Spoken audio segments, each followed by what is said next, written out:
look at emotional movements. And emotional movements are expressed through both posture and facial expressions. But let's start with facial expressions.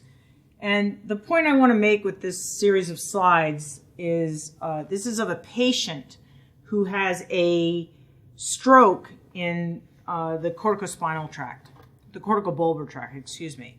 So with a lesion in the corticobulbar tract on this side, she is unable to move this part of her face. And so the physician has said, please make a smile in response to a command. And what you see is that on this side, her mouth goes up. On this side, it does not.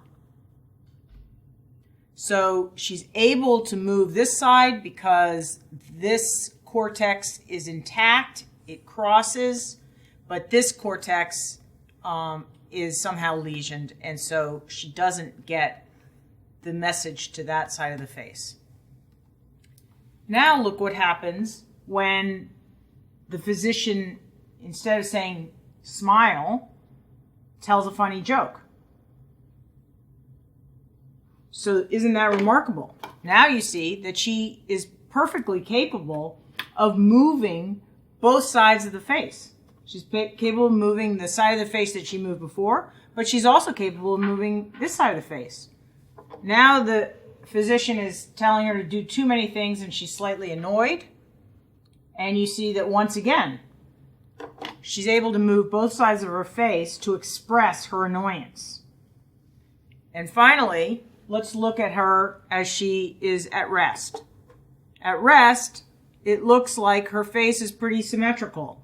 It's not like this side of her mouth is drooping, and most notably, you see this fold on both sides of the face. That's called the nasolabial fold, and that is a product of the corticobulbar tract innervation of facial muscles. The point here is that even with a lesion in the motor cortex, she is able to access emotional movements. And she does that not through the corticospinal tract, but through what are called extrapyramidal pathways.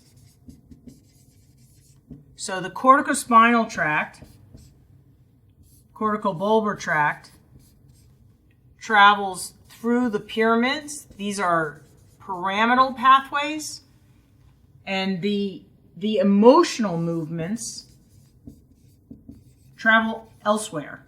And this is an approximation. The reality is that we don't understand as much as we would like to about how these extrapyramidal pathways are organized, but what we do understand is that they are separate from these volitional, intentional, deliberate pathways.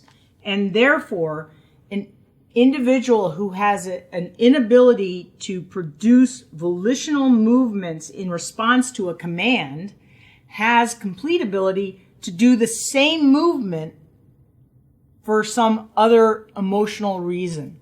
When we have a facial expression, the facial expression that we have at rest, as you look at this facial expression, you see that it's intact. And we know that she has a problem in her corticobulbar tract, in her motor cortex that controls the volitional control of her face.